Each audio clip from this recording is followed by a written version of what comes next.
Tim, thank you so much for taking the time to join me because I wanted to talk to someone that could teach me something new. And you've always been on my list of people that will introduce me to new technologies. And as I will occasionally dip into the Cisco blogosphere, I realize you've been writing about new topics. I was suddenly like, wait, Tim doesn't do the same thing he's always done before. But first, welcome, Tim. Thanks, Rob. I've always enjoyed our conversation, so thank you so much for having me. Really you tolerate my questions, which is something I'm most appreciating. We have good times.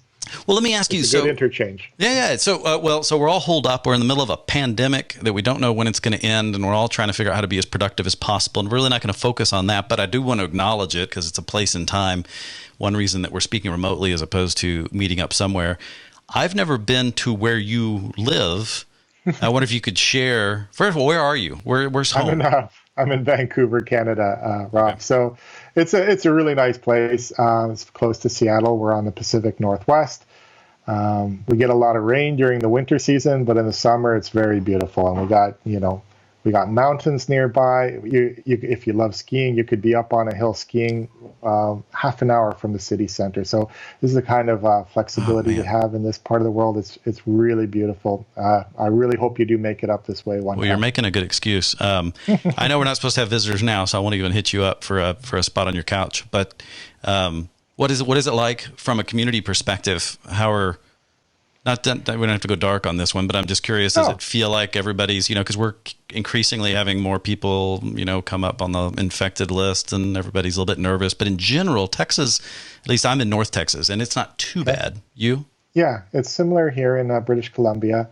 It's not too bad. Of course, we're all trying to maintain the social distancing. We're in home. The kids are now doing digital learning, and so they're Zooming from my, daughter in grade 1 to my son in grade 6, and we're just, rolling with the punches. We're learning new technologies and new ways of having all this going, and the internet bandwidth is crazy off the charts, so that's actually good for any of us in networking. We can see the application of the technology to allow for a degree of normalcy in our lives during this very strange times. And allow us that flexibility to adapt as much as possible. Yeah, from a Cisco perspective, and I worked for Cisco for 19 years or something, and I know you've been there a long time, and I want to talk about your background. But I think to a certain extent, this is something we've always been prepared for in terms of working from home. Now, generally, I think when we've worked from home, we were alone. And we didn't have, it's one thing I would always look forward. I literally would plan my days around when the kids were going to be at school. To do critical things. I'm a morning person, so I like early mornings. Now that my kids are older, they still live with me, but at least they sleep in. And so that actually helps. That's my treasured time. I'm waiting. My son will get home from work here shortly. I'm looking up at my surveillance cameras to monitor the outside because I'm in my lair at this point. But well, let me ask you, I'm going to switch over here and let's look at a brief glimpse of at least what Cisco has published on your background. And this begins to explain to me when I look at the number of books you've authored and or co-authored, although it looks like you're first in the list here, and that's not alphabetical. No wonder I'm confused about just how many different things you're responsible for. With that, Tim, what is it? How would you characterize your career? You've been at Cisco for a while. What is it that you know and that you've been running after? And is there a through line other than just you're obviously geeky? No. By all means, I've actually been at Cisco about the same as you, Rob. 21 years now, I think. Wow. And so I did a lot. I started actually in the help desk, so supporting engineers. I've heard that a lot. And then, exactly. And then I got a call to support a recent acquisition we had made at the time of a company based in Israel called Class Data Systems, and their product was a QoS policy manager. So by supporting their product, then they needed a TME, and then I took on that role and did a lot of work in QoS. And every time I tried to, I would move to different things. I worked on a lot of different things, badge of honor. Nobody really stepped into the vacuum. And QoS was always this. It's a horizontal technology that's pervasive and needed in every solution. But it's hard. Within the hardware. Yeah, it's deceptively hard. People think it's very easy, but there's a lot of devil in the details. So from doing that, we did a lot. We rolled out voice over IP. That's how far back I go. Then we did a lot for video over IP and telepresence. So a lot of the lessons learned there we applied to the different animal video, because it's so much more drop sensitive, and yet it's so much less predictable than voice, where the packet rates are constantly changing, the packet sizes are constantly changing, and how do you deliver that experience given all the tolerances that you have to meet. So, the bar keeps getting raised year by year. Then we stepped into the world of intent-based networking, and so working on DNA, its predecessor, APIC EM, as a network controller, and then how do we abstract the policies to say, okay, instead of presenting all the nuts and bolts and gears and levers that you have in iOS, want to simplify it and to just allow for the operator to express their intent. For instance, the general theme of a lot of work that I've done is application networking. So from the applications, how do I make sure that the right applications, the applications that matter to me, are optimized across my network? Whether that means QoS policy, or in the SD-WAN, that would mean like a performance routing policy, or whatever the case may be, versus the applications that I know that are irrelevant, and then, there's stuff that I may not care one way or the other. So the stuff that matters to me, I want to protect. The stuff that I know doesn't matter to me, the YouTube cat videos or people watching Netflix at their desk and all that stuff, it's there. We're human, right? We take breaks, we entertain, but we don't want that bandwidth to be robbed from that which makes my business run and generates revenue. So I want to make sure that the policies are reflecting relative business priority without so that does tie in together. Without having to expose all the nuts and bolts and the details of what's going on under the hood, class-based weighted fair queuing, weighted red, 2P, 6Q, 3T queuing, and the hardware, and all of this gory detail we want to abstract. We'll just say, tell me what you want to protect, tell me what you want to penalize, and anything else that you don't care about one way or the other, just leave it with a neutral default treatment, and then we'll apply all the learnings of our Cisco validated designs. I was looking for my book. Oh, I'm sorry. You're looking for your. He's looking for his book. There's a drop. Book. Yeah, here, I'll get my book. Please do. All right. Well, he gets his book, but look at this. Oh no, I won't. In the past, we would say, hey, if you want to provision QoS across your networks, no problem. We got a solution for that. Oh, that's all you need. A 1,042-page book. This will tell you everything that you need to know, from Catalyst OS to Nexus OS to wireless LAN, everything. And it's there, and it's tested and validated. But it's like, okay, people had lives. I don't know if you realize it looks bigger. It looks bigger on video. I don't know if you realize. It looks really thick. Maybe. I don't know if that's just the video. It's like, let's program that into our solution. I like what that's going. Declarative, right? Exactly. Tell us what you want to happen. We'll apply all the known prescriptive solutions to make it happen, and we'll abstract that complexity. So working on that. And then that led us to, once we've programmed the policies into the network, we can't just leave it there and ask people to trust that everything's working. Right. We need to close the loop. We need to gather information from the network via telemetry, analyze it, and then show in DNA assurance that, yes, indeed, what you want to have happened is happening. Actually did happen. These applications that matter to you, look, I can report to you their overall health. I can abstract all the details of how I represent health, but I can expose that if you want. I can show you the latency of Skype or WebEx or whatever it is. I can show you the jitter of your video, and I can show you where if it's breaking down somewhere, I'll show you where exactly in your network that is deteriorating, and then I can guide you in the troubleshooting and remediation of that. So that's what we've been working on for a long time. Well, a lot of fun. Now I'm beginning to wonder, because hold on, I'm going to flip back over here. Let's see. As I look at... I love that, though. I love when you can put your head down like that and have this huge background. That's neat. As I look through this, I'm wondering, is there a pattern perhaps that you work in a certain area up until you write a book and then it's time to move on? Yeah, I like to do that, What a way to cap a career segment. I think that's actually pretty cool. I write a lot of emails. That's as far as I've gotten.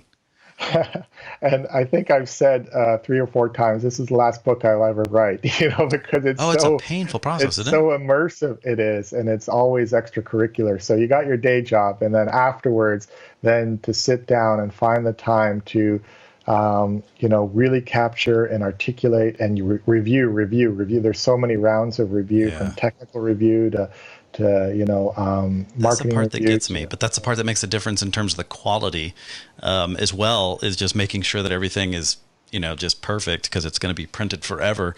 I think Yeah. it was, I know you've written with Dave Zacks before, and I remember Oh, yeah, I talking to love him Dave. about, because I think you guys did, maybe it was one of the ones on on intent-based networking, Yeah. probably was you did some sprints. And so you've also seen a change over time, I would imagine, in how you're writing and how you're writing with others. Is that, and it's a topic for a different day, but I am curious because it always fascinates No. me, was the writing process, has it changed over time in terms of how you're doing it and what's expected of you? Oh yeah, there's a huge difference in, like, for instance, a Cisco Press approach, which typically would take about a year to two to produce an Wow. overall work, especially of this type of like magnitude. Um, I think the DNA book that we finished about a year or so ago is like in the 700 page range too. Whereas a book sprint, you're basically getting about a dozen people, all subject matter expertise, and you're locking them in a room for a week. From 8 a.m. to 10 p.m. The room smells pretty bad by the end of the week, Yeah. believe me. It's like, And they're all Type A personalities, and they're all tugging at war at how this content is going to oh, I can't be imagine. flushed out and articulated. And at the end of the week, you have a book, and it's a sprint, and you'll have maybe about 120 pages collectively. And then the real challenge is to make it as seamlessly integrating and making it sound like it's one voice. And that's a challenge in itself, especially with that kind of diverse personalities and all subject matter experts. But it's a different process. It's an Yeah. interesting one, but at least you're able to produce something much faster, and that Did way you you like it? Is it maintain a the ripping of the relevancy. Band-Aid? Does it, you know what I mean? Yeah, Does it just get it it's a over with, very even as different painful as this? experience. Yeah. Yeah, that's the nice part, is because, yeah, you do see that light at the end of the tunnel. Whereas, with a traditional project, it's very often the deadlines keep pushing because you have more urgent things always inevitably coming up, and then you're working on those during like your breaks, like a Christmas holidays or this and that, when Yeah. you'd love Because to you're be able to squeezing it spend. in everywhere. Yeah, that's it. And over those That's it. 2 years, no one really even knows you're probably working on it. Half the time, your boss forgets you're working on it, and Yeah. and so you have to constantly go, "Hey, remember, I'm trying to get this done." Well, duh, we got this. We got the quarter to finish or something. Yeah. And, and the funny thing there is that when we started the DNA book, it was very much at our boss's direction. He's like, "No, you guys need to run after this. You're the architects working on DNA. Get that stake in the sand and claim this." Yeah. And then, at Cisco, as you know, there's a lot of reorgs, and so we went to 2 or 3 different bosses, and then they didn't share the same views. Some of them, because they were just so much focused on getting the products out, that they didn't give us the same level of support, and yet we had already committed to that. So, anyways, some interesting stories in the producing of these titles, but yeah, it's nice to be able to then capture it, have something very tangible, very I think Yeah. of value, contributing in value to the overall technology area, and sharing that with our customers, and even internally and with our partners alike. I like it. So I had a deal with Cisco Press for a while, and I had to turn the spigot off fast. But it was back, when we had our own studio at Cisco for TechWise TV, and they would send me every new book for a while, Oh wow. because I was going to experiment with this notion of sending people books. But there's all these weird legal things about giving gifts for stuff. And I know I've actually seen you at Cisco Live. You went when you had a new book come out, and you would pay out of your pocket and give them away. Because I remember, because you'd be Yeah. doing speaking sessions, and we're going to get around to some of your newest speaking sessions. But anyway, one final question on the writing process. Yeah. How do you deal with, if you're not doing the sprint and you're taking a year or two to do something like any one of these technologies that you've covered, they change dramatically in that time period. That's How do you begin to anticipate that and write around it to make the book as timeless yet as specific and useful as possible? Is there any tricks or that's things you've dealt with on that? you've hit on the biggest challenge there, because yeah, once you write and commit, you're carving it into stone, and as we know, this is all the technologies for work is very fluid and evolving, and so that's a hard thing to do, to say, okay, we're putting the stake on the ground here, but then as soon as we do, by the time a few months will go by, we'll move on to another chapter or another topic. There'll be some updates, and then we'll come back. And this is when working with people like, for instance, Dave Zaks, who's such an utterly consummate professional. Savant as well. There's no way he'll let anything go out the door that isn't the latest state of affairs. And so towards the end, there's this mad cram of like, okay, we're going to go back, and you know what? We had an improvement in this area, so we're going to update that chapter. We're going to, reflect. But you have to do that before your end date, and yet hopefully not slip your due dates, right? Or your deadlines. Yeah, exactly. So the level of work certainly increases towards the end and ramps up. And for that very reason, to say, hey, we want to get the latest. So what we'll do is we'll say, look, these are the principles, these are the designs, this is the architectural tenets, and this is a current embodiment of those. Yeah. And these are all subject to change, but we want to show you how they work so that you can get a sense of how these principles come together, like integrating, the APIs between all of these components, and why that leads to a better together solution, or why tying in configuration management with analytics gives you that closed loop, and then all the examples you gotta of go that. for principles. Yeah, so you start with the principles of theory, but then you don't want to leave it so high level and abstract. You want to give tangible examples, but you have to caveat those tangible examples that these will change over time, but this is how we've applied it and how things work. And a lot of that, is still very relevant in that book, because we pushed right to the edge of the technology. It takes people a while to adopt it and deploy it. And so, it does give you a shelf life, but you're right. It does, it does fade over time. Well, it hits on one of my, as you were saying that, it also hits on one of my pet peeves, not with the books or anything like that, but whenever I'm researching and I read blog entries and such, is that some people have their blog templates or something set up to where the date is not showing on the publish. And so when they make references about certain things not being possible or certain tools you should use, I'm always desperate. And then I have to look for clues. Sometimes I'll go to the metadata and I'll look, at the style sheets or something in the background, I look for clues because it sometimes is hidden there. But it's like I shouldn't have to go to that much trouble, because what I'm trying to figure out is, it's not that your information isn't good, but I still need to put it in the context of, if Tim said this is state-of-the-art QoS possibilities and capabilities and tools you need to integrate with, and he said it in 2016, that's okay. The stuff you're saying is still valid, but it needs to be in that context. And at least with a book, right, there's a date that you can give you a rough idea.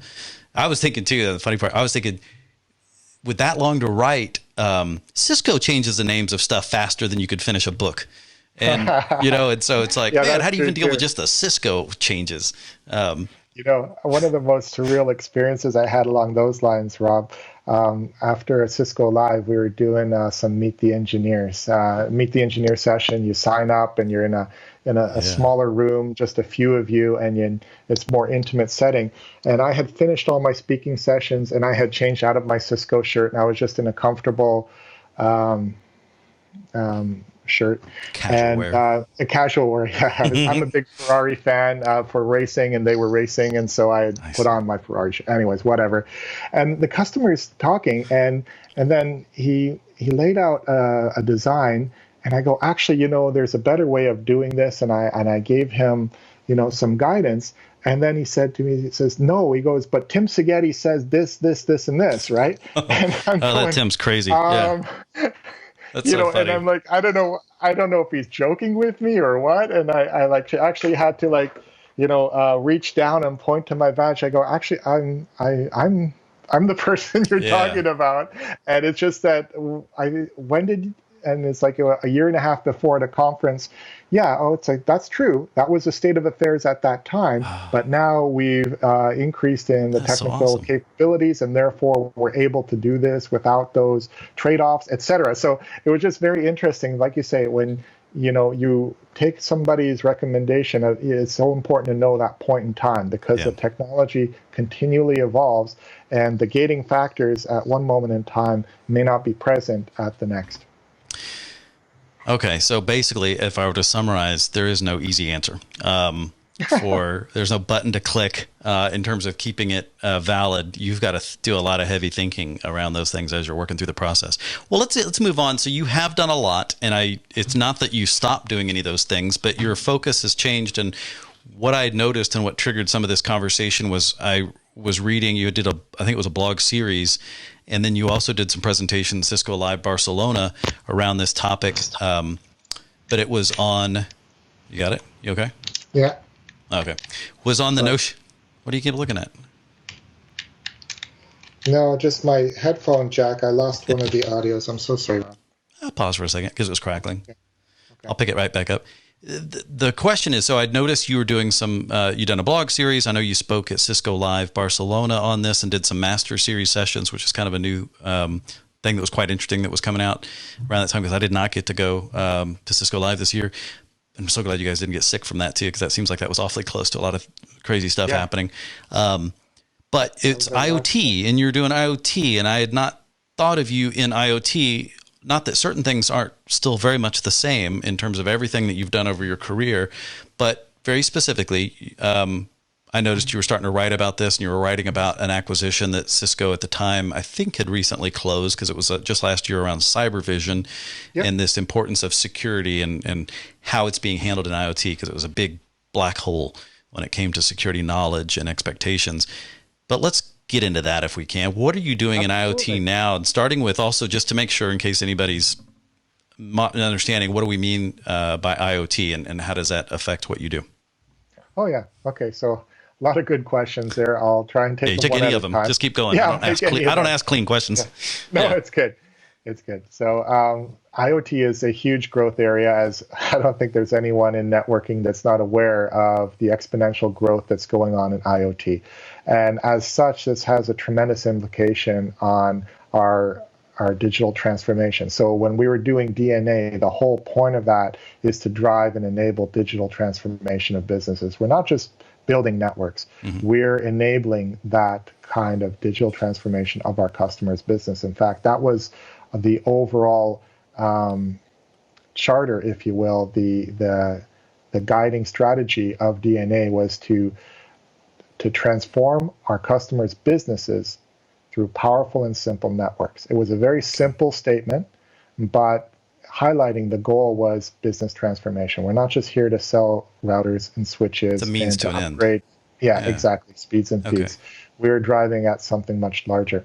Now, in IoT, that's the natural extension, because this is a huge area where there's a tremendous digital transformation taking place, and yet the potential for so much more is still, it's hard to get our heads around. Any analyst that's in this field is like making, estimates of tens of billions of devices, anywhere from 50 to, 75, somewhere even as high as 100 billion devices by 2025, depends on the analyst that you're looking at.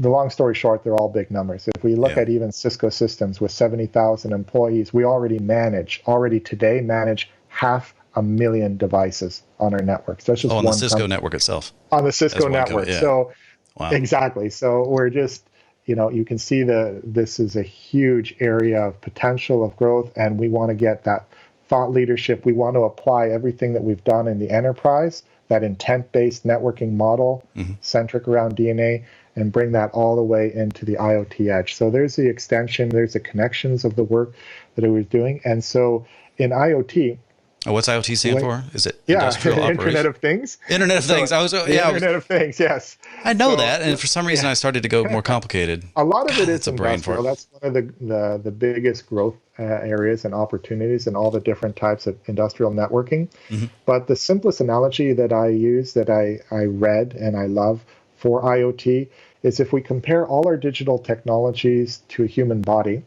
then the compute obviously compares most directly to our brains. That's where we do our analysis. That's where we have our memory. That's where we do all our processing. Right. That's where we, derive all our inferences, intuition, deep learning, all of that stuff. So all our compute is analogous to our brain.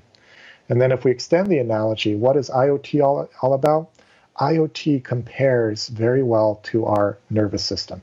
This is the systems where we interact with the physical world, where we sense it, whether we're sensing, light through our eyes, audio waves through our ears, anything with our fingers, pressures, and anything that we're sensing, we're taking in through our nervous system. But not only that, but then we're also able to take decisions from our compute center, our brain. I'm trying to be serious. Okay. Exactly. And then interact and interface with the physical world by means of, actuators or motors or whatever it is that we're doing. We can move, we have autonomous vehicles, we have drones that we can control, or, pumps and valves that we can open, whatever it is we do. It's almost like everything else. It's like everything you can attach to the network that's not a computer, nowadays a phone or something else, falls into this IoT area. So everything that integrates. Really not narrowing down your workload here. Yeah.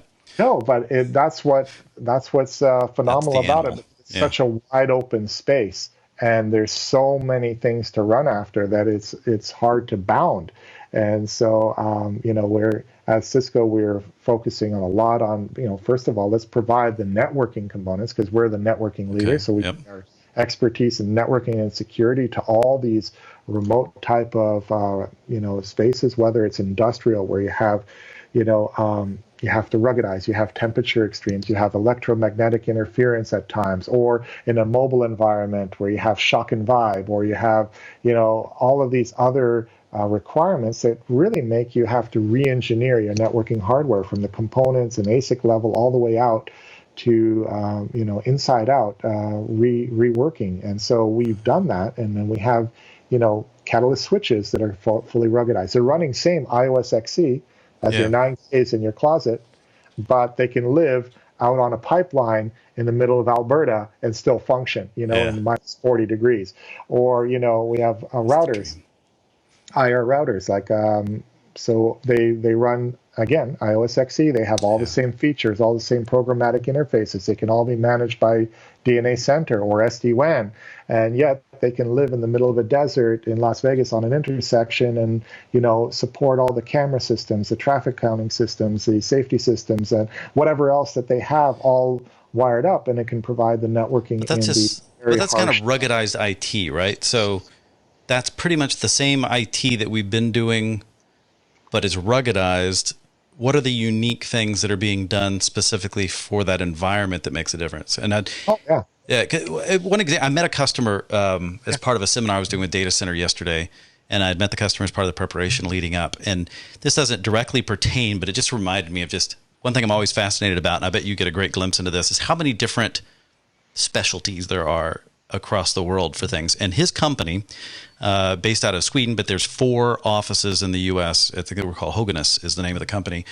They're not huge at all, but they are. But the guy was fascinating and a great Cisco customer. And they make specialized metal powders, is what they do, and it's used for automotive and it's used for different things, and it's a very specialized process. And they're in such a dirty industrial environment with the manufacturing of and the powders and everything that they're dealing with. The conversation we were having, because he's a HyperFlex user from the data center perspective, running Horizon VMware VDI, and so he was doing VDI because they have to put computers or endpoints in these crappy environments, and so they fail constantly. And so what they had done with VDI, which I hadn't thought of, is they wanted a device that's as disposable as possible. In other words, you lose a Chromebook or something, or a cheap zero client, type of endpoint, it's easy to replace and the data is not at risk. There's stuff like this. And so it's just different stuff I hadn't thought about. And he's doing also some interesting stuff from the wireless extension and other things. But so what does Cisco do beyond just the ruggedized nature of the same IT and IP enabling everything that would be interesting or pertinent to the IoT world? Oh yeah, so beyond the ruggedized, and that's not trivial in itself. Like I said, I don't mean to trivialize inside out. Yeah, absolutely. But I'll give an example. Last year we released an access point. IW3400 access point, and it was made specifically for hazardous locations. There's a Okay. specification that has to be met. Basically, these kind of electronics can never, ever, ever generate a spark. And in an Oh, oil that's and different. gas refinery, you could see that that would be a good thing to know that your electronics is not going to start sparking any time. And so to be able to do this, it's a heavy duty access point made for this location. And then we further customize it to allow for modularity and expansion. So not only is it like I say, running Can't iOS be XE, simple. you can manage it DNA Center, but now because of the flexibility, you can extend it. And so we have Emerson Hart that had a module just for that does the RFID tracking. So here we are, we're providing wireless access in a refinery setting. So people there, they still have, like you mentioned, they have iPads. They call them tough pads. Yeah. They're made much more ruggedized, and our gear, by the way, our gear lasts forever because there's no moving parts in these things, and therefore, they're MTBF and is just Someone off doesn't the have to charts in access them the comparison. same way you do on a keyboard or something. Yeah, Yeah. So exactly. you can So see they them last differently. forever. Yeah. But then, so here they got these ruggedized iPads and they have the full coverage of Wi-Fi. But then with the Emerson Hart module on top of it, they're able to track the RFID tags that are in the collars of the hazardous vests that the employees wear. Okay. So basically, they can track every person. They know where they are for the purpose of safety. To say, look, if there's a reason that we have to shut down an area, is there anyone in there? Yeah. Or if there's been an accident in an area, is there anyone in the area? And if so, where exactly are they? And then we can have this information instantly available because of our combination of technologies and in the forms that we're making. So new solutions become possible. It's not just about taking gear and then ruggedizing it, but it's like really looking at the use cases. And in these environments, the primary use case, the first thing that they care about in an operations setting is personal safety, the safety of people. When we say security, they don't think InfoSec. That's not what they're thinking first. Yeah. Exactly. They're thinking physical safety and security, nobody getting hurt, and that's number one. And then all these other use cases are enabled through our combination of technologies once we have, this network that's modular, extendable, and now new possibilities exist. I'll give you one more example. All right. Here in Vancouver, recently on the buses, the mass transit system, right? They said, oh, we want to provide our customers with Wi-Fi. Very simple use How hard case. could that Just be? people are on the bus. It's like, hey, this is a nice courtesy. They don't have to burn their own, plans and LTE plans, and they can just, a nice use case.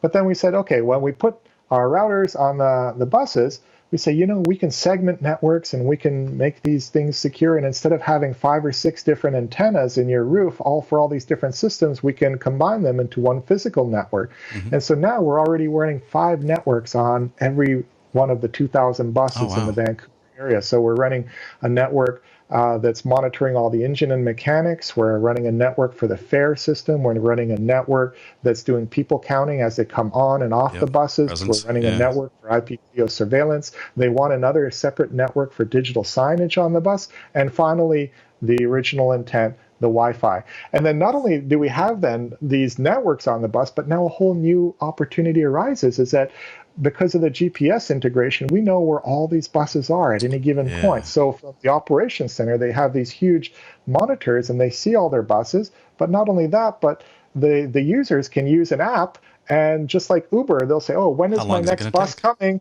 And they can see on a map their bus is coming towards them.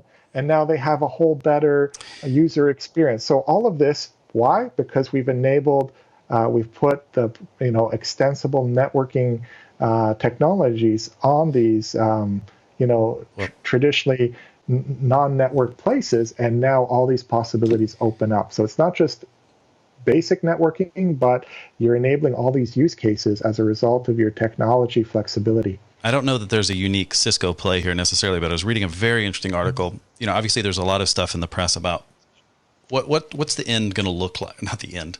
Let me rephrase that. What is it going to look like post coronavirus? Obviously, we have people need to test and we need to have cures, and we need to have much more. Especially here in the U.S., we need to have ways of testing and knowing that people are safe and that they're not simply asymptomatic and they're not spreading things, and so we can start getting things back to normal. And we're still a ways from that. But there was an interesting thing that I guess is happening, if I remember correctly, in Germany and in South Korea and such like this, is that one of the most likely scenario where we have to be really careful about where this goes from a privacy perspective is the notion of today contact tracing in terms of tracking a virus is the notion of Tim got sick, and so someone is in this is not during a pandemic, you can't afford to do this, but the idea is to interview you and figure out your entire schedule and who you interacted with, and then go back into their schedule and who they interacted with. And you can just imagine how quickly overwhelming that can get. Obviously, that's tailor-made for technology. If you suspend it can't, but there's a privacy issue with this. But they're doing this successfully in other countries, and there's a couple of different versions that may make their way here, and it just sounds likely. But this notion, we always have, as we know by now, our cell phone with us, right? It's an ever-present device. And the idea is there's no reason that you couldn't potentially anonymize information and say, I know everywhere Rob has been in a given day.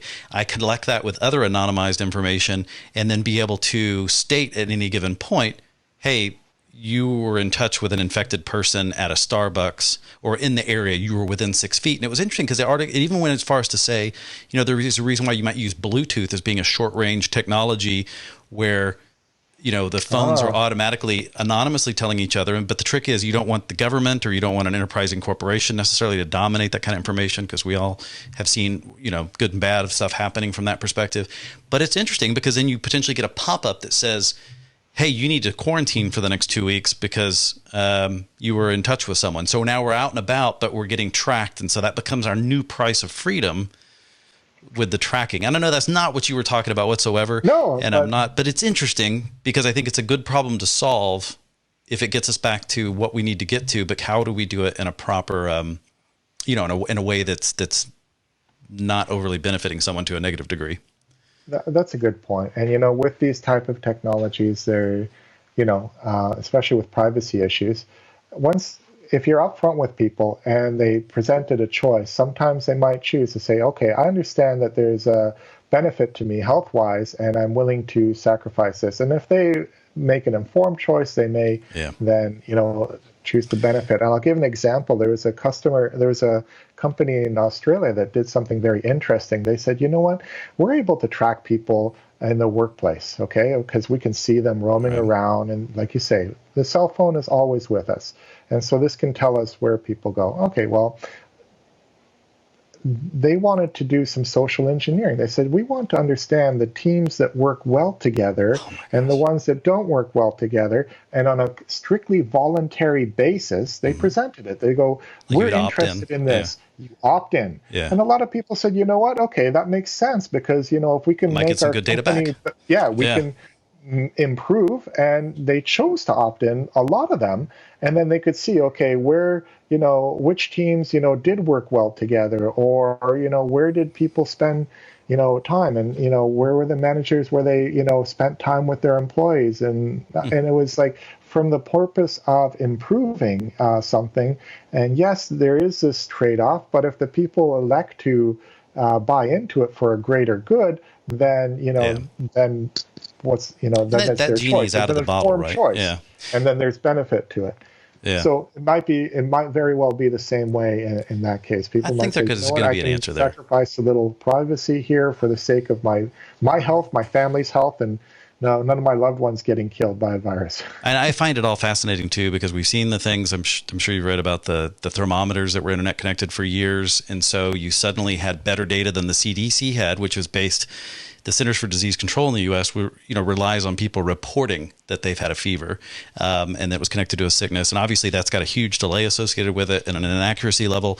Whereas these internet-connected thermometers, which have been sold in over quite a long period of time, were just kind of anonymously reporting. And suddenly, they realized they had a trove of data that said, here you can see heavy issues with fever in certain areas. And so you almost could track the viral spread based on the fevers showing from that. I think that kind of stuff is interesting because I think that's good, and that's good data that can be used properly. And in the same way I think they were tracking One other just scary story is, looking at cell phone tracking maps, and you can tell based on over time and aggregate the data, and you can see, are people actually staying in quarantine? Are they sheltering in place, or did they go over 2 miles away from their home?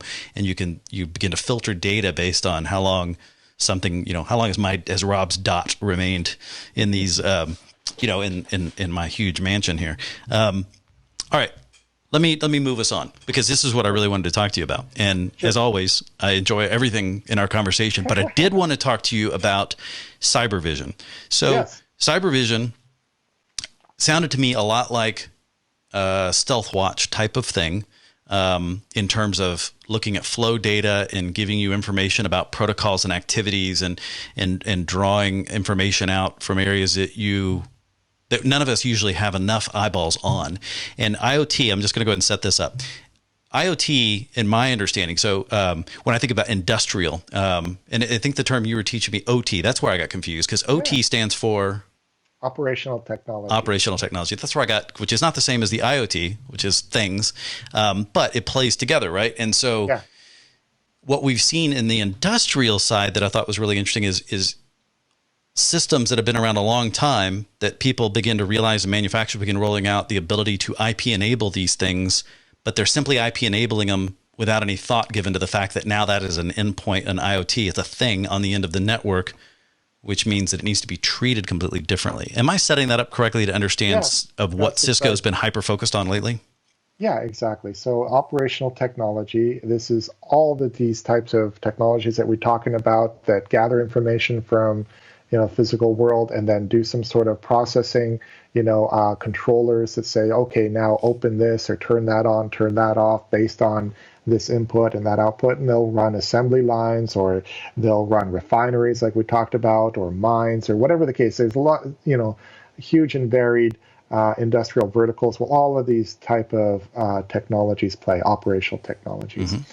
Now, the threats in this area are very different than traditional IT threats, and they've just been relatively recent. We've had internet hacks for as long as we've had the internet, decades old, but OT attacks are something that's only started in the last decade. 10 years ago, there was a nation-state attack, the first OT attack, and it was against the Iranian nuclear program. And basically, Stuxnet, right? Stuxnet, that's exactly it. Right? I remember studying this one. Okay. Exactly. It's taking advantage of 4 different day zero vulnerabilities with Windows operating system.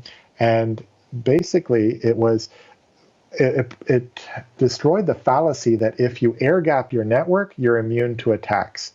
So here we had these networks that were controlling, for instance, the centrifuges that would be vital to the production of the materials for nuclear programs.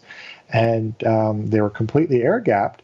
But all of these types of systems will periodically have people coming in, technicians doing maintenance, bringing in computers, connecting to the robots, or and these are authorized people, programmable, logic controllers, or whatever else components make up these industrial control systems, ICS systems, and they would regularly have to do some duties, and then they'd bring things in and out. So if you had one of these computers infected, then they brought that in, and then once they were inside, then that Stuxnet virus spread and specifically was looking for Siemens programmable logic controllers, and would just change the instructions that these would give to the centrifuges under their control. So here's what's really interesting about an OT attack is that they're not like they don't have these signatures like a worm or a DOS or things like that, but rather they're from a legitimate endpoint that's legitimately allowed to talk to another endpoint, and that communication is very much permitted. So an access list wouldn't be able to stop this or block this, or an SGACL, anything like that, but the instruction itself, hey, turn your dial up to 11. Then, literally spin so fast that you're going to tear yourselves apart. And that was the essence of the attack. And it destroyed 1 in every 5 nuclear centrifuges in Iran. A few years later, we saw a different OT attack against the Ukrainian power grid, and it left 225,000 people without power for hours. Yeah. And so a very real-world effect from something you're talking about the digital to digital, physical world. That's it. And you're talking about things that can affect people. If you're talking about power systems and things like that, obviously that could affect healthcare. That could affect. So these are things that, you know, occasionally people tend to get worried in the U.S. about the fact that our power grid is very, drawn together with, in many situations from very old technologies that are just barely holding on, and it wouldn't take much to knock it over, and the chaos that would ensue. And then you talk about from a military perspective, because I think it's interesting stories going into the Stuxnet stuff, as I remember, is it wasn't entirely clear who was involved in terms of wanting to disrupt Iran's capability to develop uranium. And, and these attacks are so sophisticated that they require some level, but I'm still, so here's the question though.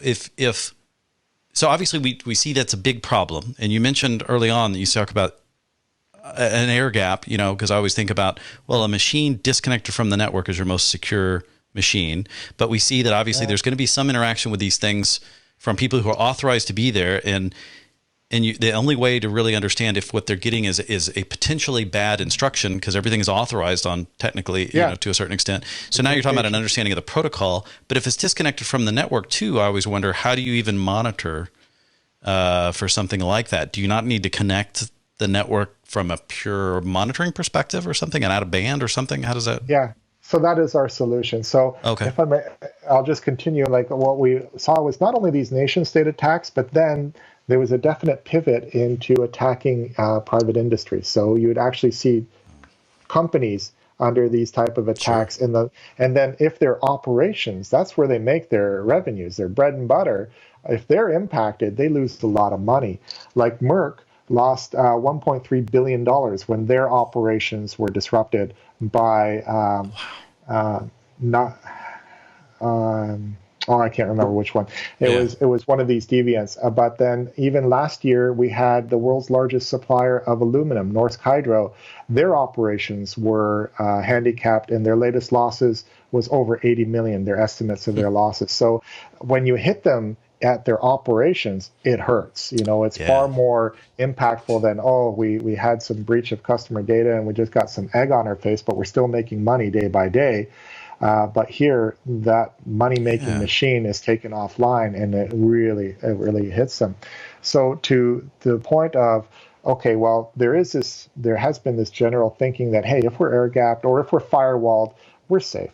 Right. But it's overly simplistic, like the Stuxnet example I gave, or any type of, and in these environments, what we see is that, they're large, they're flat networks, even if they're firewalled. Oh, that's a great point. If you have one bit of malware introduced, like somebody comes to a manufacturing plant and maybe upgrades a firmware on a robot, and if he's got some sort of malware on the PC, that's going to spread laterally and across the entire network, and it could be taking thousands of devices offline in one fell swoop, and these networks were not really designed hierarchically or with any type of segmentation or cells. Sure.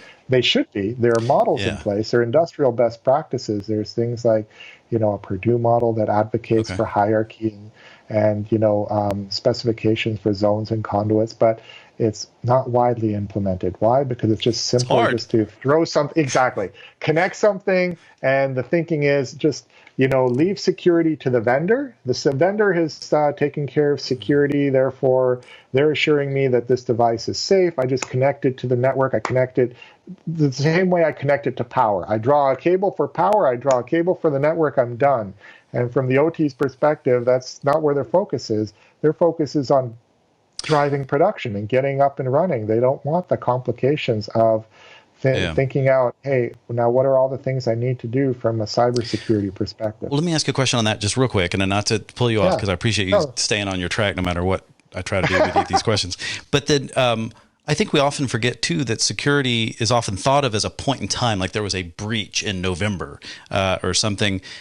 But in a lot of these, when I was looking at these attacks and all the bigger ones, there's a low and slow, which is one way to stay off the radar.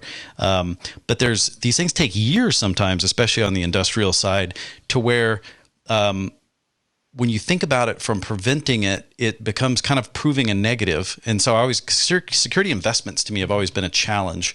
Back when I used to sell security, to a certain extent, because you get this thing where you go, I spent all this money on security and, well, nothing ever happened. So I feel like it's a waste of money. And you go, yeah, that's probably a good reason why nothing happened, And so we laugh at that. We think about it, but then decision makers who may not be as, on top of the technology, it's hard to justify that return.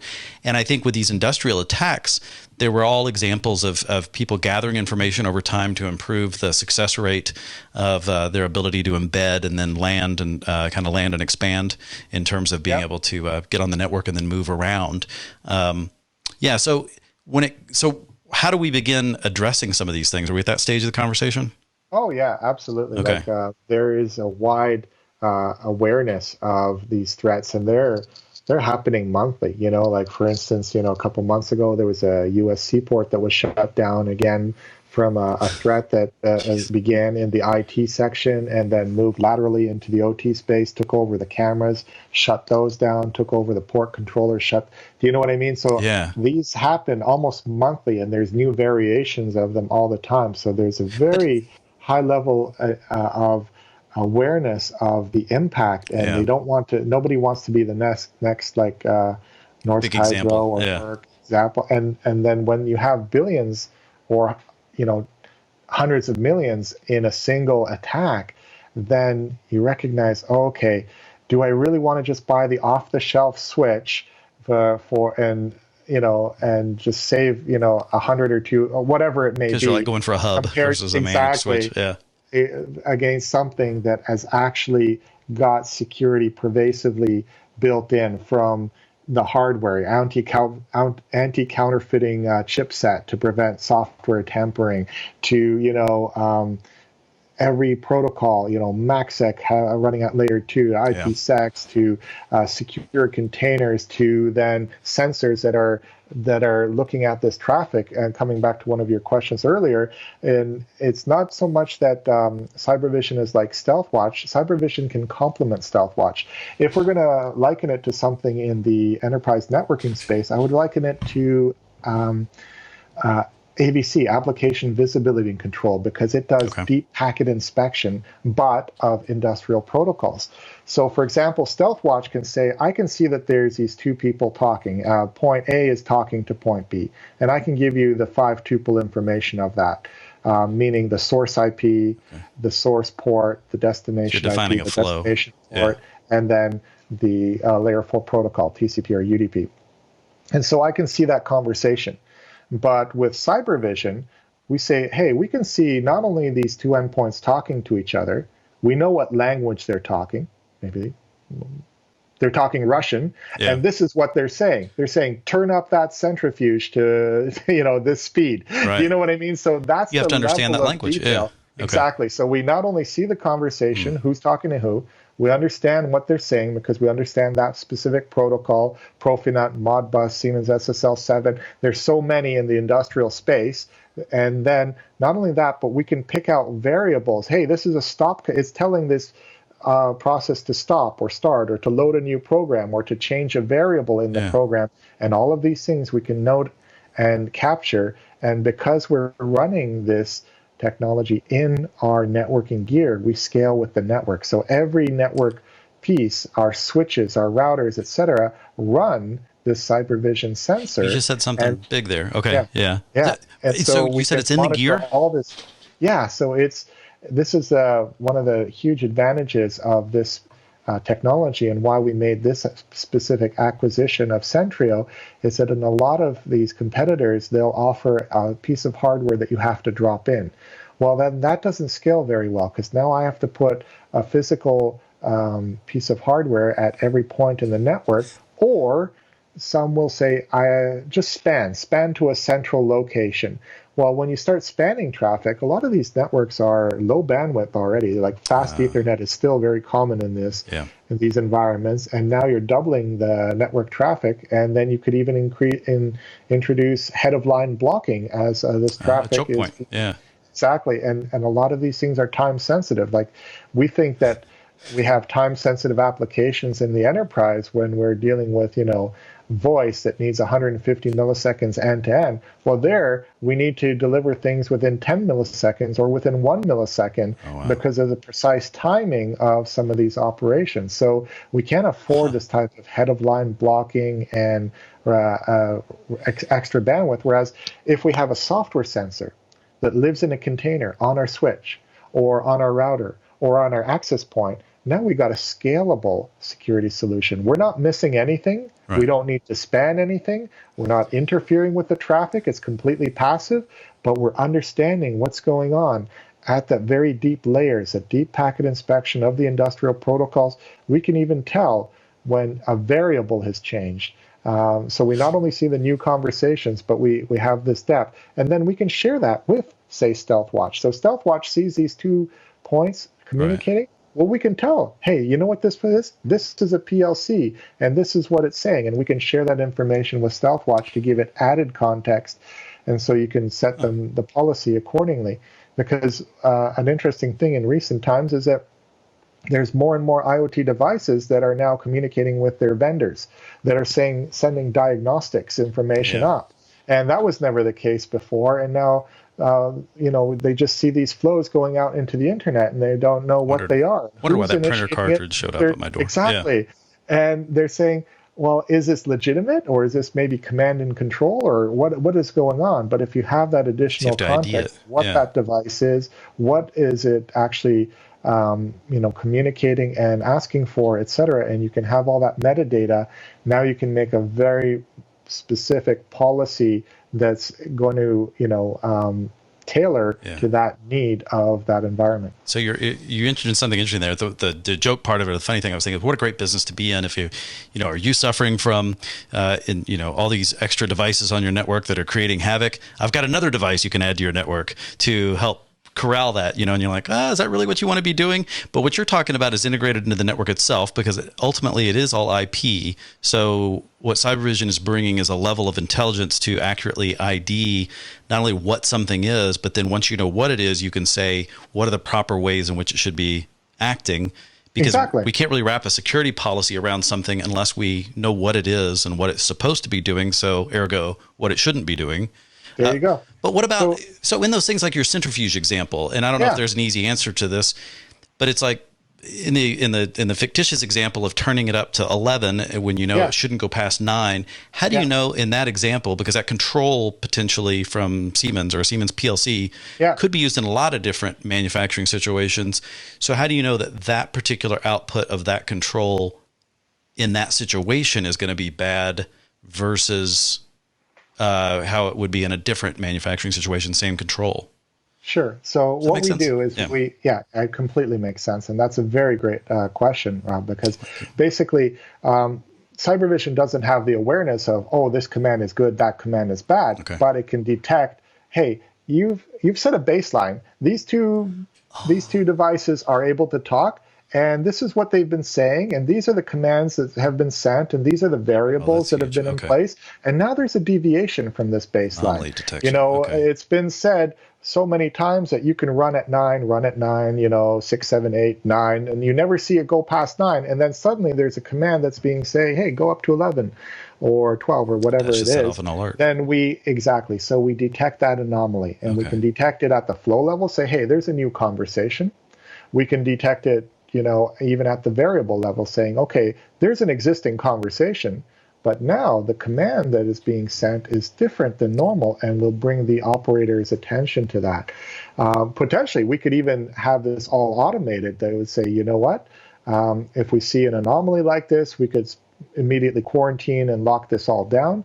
But in an OT environment, that's not very well received because denial of service on yourself. Yeah, exactly. And you're talking about millions of dollars worth of outage per hour. You don't want things to automatically shut down, but you definitely call it to an operator's attention, saying there was a very unusual instance or operation or something that happened. And I'll give an example. There was a manufacturer, an auto manufacturer, a German one that we were working with in an early field trial. And we said, look, we can give you a lot of operational insights of what's going on in your network. And they said, okay, let's give it a shot. Let's put it in. And then after monitoring their network for a period, I think it was like 14 days, we presented the reports. And we said, oh, by the way, did you realize that there was a programmable logic controller on your factory floor that was loaded with the new program the other night? And the supervisor was like, no, that's a bug in your system. That's impossible. We have procedures in place. That never would happen.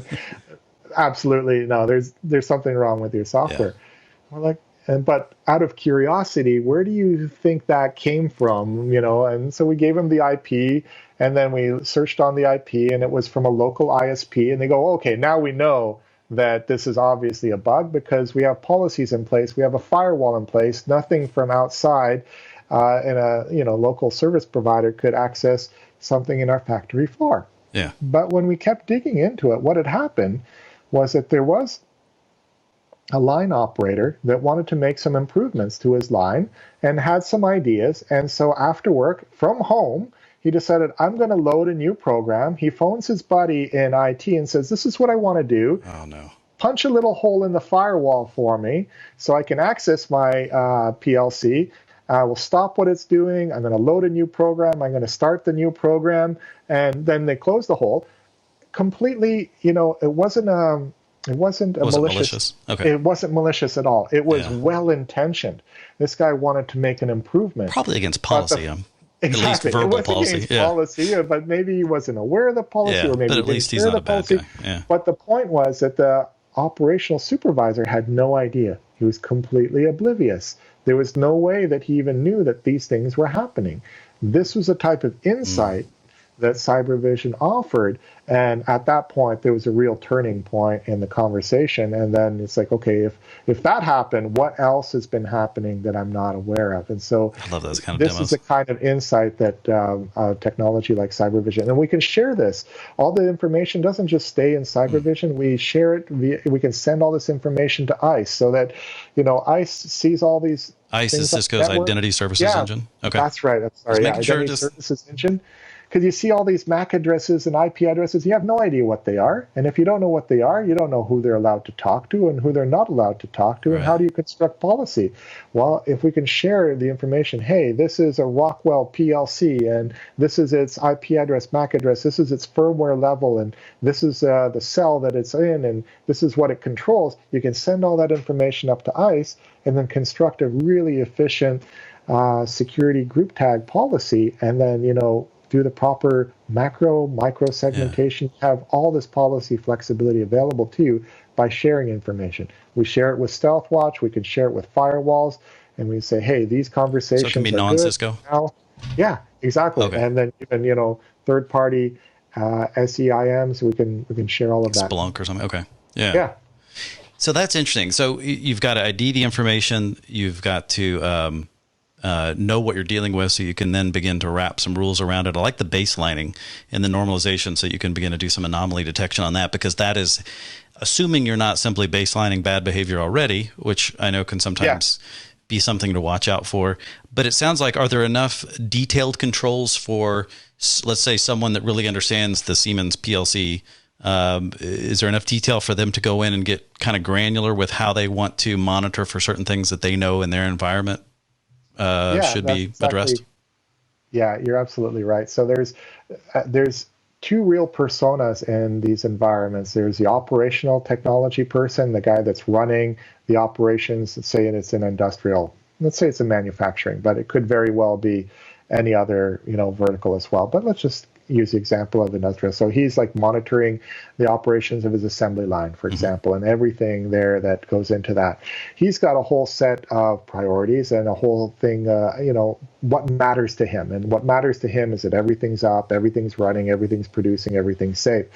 Whereas he doesn't particularly care about, say, cybersecurity and vulnerabilities and this and that. Whereas the IT guy very much does care. Right. And he cares now about what are the software versions of these systems? Are they patched? Do they have known vulnerabilities? And so we have this tool that lends itself to these different personas. You can see the information in different ways according to what your care abouts are. And then we bring the best practices of each. Like, for instance, we bring IT security hygiene to this OT environment so that you see a map of everything that's communicating and who's talking to who on your network. And then if some device has got like a vulnerability, we'll have a red circle on the corner of it that'll flag that, and they can just click on it and say, hey, did you know that this Siemens PLC has got some, 6 or 7 known vulnerabilities with this firmware, and therefore we'd recommend, and then just bringing that additional automated hygiene and best practices to the system and say, okay, then the next time we have a planned downtime for our line, let's make sure that we get those up to the right levels. But even things like device inventory in real world practices, we've worked with some customers and we're going, how's your device inventory? And they're like, yeah, we're great. We got 95% of our devices inventoried. I'm like, oh, 95%. Oh, that's great. And how do you do that? Well, every 6 months we go around with an iPad and we collect the information. Sounds and that foolproof. 5% of devices they didn't have inventoried was over 6,000 devices in one instance. And it's just like, this is a much better, dynamic, accurate, scalable system to understand what is on your network, who is talking to who, what's all the details, even at the software level. So without all of that device identification, you can't do policy correctly. You can't really manage the network. And so this gives you device identification, operational insights like we were talking about, anomaly detection, all these things in an OT environment, very, very valuable. And then it integrates with that multi-domain. You can talk to your enterprise networking domain via ICE and DNA Center, set your policy. You can talk to StealthWatch or Firepower Management Center to set your security policy based on what CyberVision is sharing with you. So it really does play into an architectural multi-domain architecture. I want to ask you about resources for people who want to learn more, both from you as well as in general. I need you to, if you could, to kind of explain to me. I'm going to show you something. I want you to kind of explain to our audience what we're seeing here. Okay. Sure. Tell me what is this happening here? Okay. So this was we've done a couple of videos at Cisco Live Barcelona, as you mentioned. That was one of the last time we traveled. And we did 2 videos in particular. One was an introduction to IoT for a network engineer. So some of the subjects we talked about, and there we demonstrated CyberVision and we demonstrated, these different technologies in action. But in this particular video, we're bridging the gap between IT and OT. I made the point that there are 2 very distinct personas in this space. There's the IT engineer, and he's bringing all his networking and security background to the table. And then there's the OT guy that's worked on these lines. It's got all this experience, all this tribal knowledge, and they understand the core operations that the company, what makes the company money. And they don't see eye to eye. They have very different priorities, they have very different backgrounds, and they don't work well together. But OT guy doesn't know anything about network security. The IT guy doesn't know anything about the network operations or what these industrial protocols are. And so they really are not going to be able to get up to speed quickly on each other's domain of expertise, which they've all, they've invested probably decades in. And so they need to work together. And not only that, the reason why in that particular video I was wearing this shirt, I was going to ask you about that because that doesn't seem like you. IT rules. That's not. You're not it was a in your face kind of guy. It said something like that. IT rules. Everyone's got an ego. Mine is just bigger and better than yours, or something like that. It was meant to be a bit inflammatory to make the point of that whether we realize it or not, as IT professionals, even when we come to the table, we're being viewed as arrogant. And why is that? Is because we're coming to the table saying, you got to change the way you've been doing things. And even though the way you've been doing things, which the IT guy doesn't realize, that's where the money is made in the company. And yet this arrogant guy that doesn't understand the operation is coming in and now saying, you got to change this, this, and this, and this. And the OT guy is just like, hang on, back to Please, Dale you don't Carnegie. know This is not my how you world, win and friends yet- and influence people. Exactly.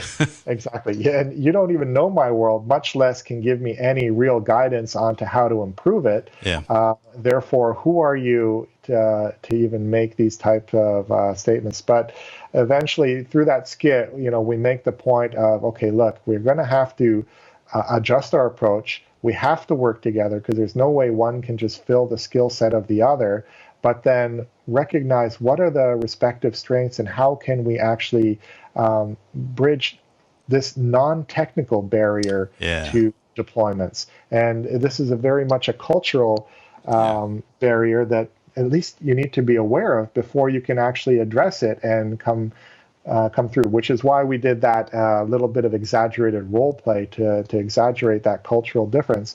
But in the real world, sometimes the problems that we face are more than technical, and that's one of the challenging areas where there is a non-technical problems that we want to highlight and then show how best to address and to engage in that collaborative partnership that needs to happen between IT and OT to have that secure digital transformation in these environments.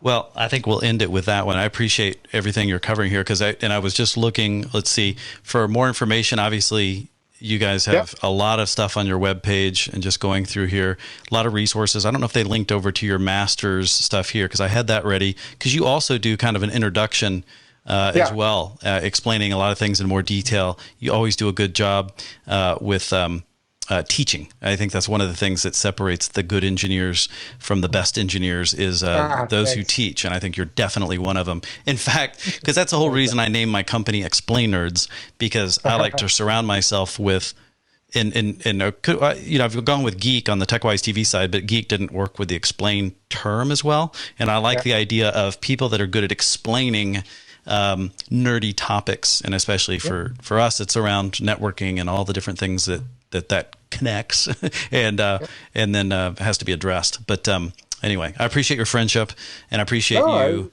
I've enjoyed it. Yeah, thank you. I hope you and your family continue to stay safe and you don't go batty with all the Zoom education going on. We're doing the same thing over here to a certain extent. I think I've got it easier than you, but this is fun. Thank you for helping me with my may as well be learning something initiative here. And can I pressure you while still on camera that if I have more questions, I can come back to you and we can get into that? Okay, good. See, I knew I could get you to. Yeah, as always, I've always enjoyed so many things we've done over the years, TechWise TV or these, anytime, anywhere, always happy to never ran out of engage. You have a great way of guiding people through these topics and to leverage it and to break it down and make it simple. So your material is always very valuable, and I've watched so much of it over the years too. So kudos to you for producing it and organizing it and tracking down all the right people. And I'm always happy to support you any way I can. All right, I'm going to have to cut and paste that one for a few repeats. Thank you so much. You enjoy the rest of your day, man. Very good. Thank you, Rob. Talk to you later.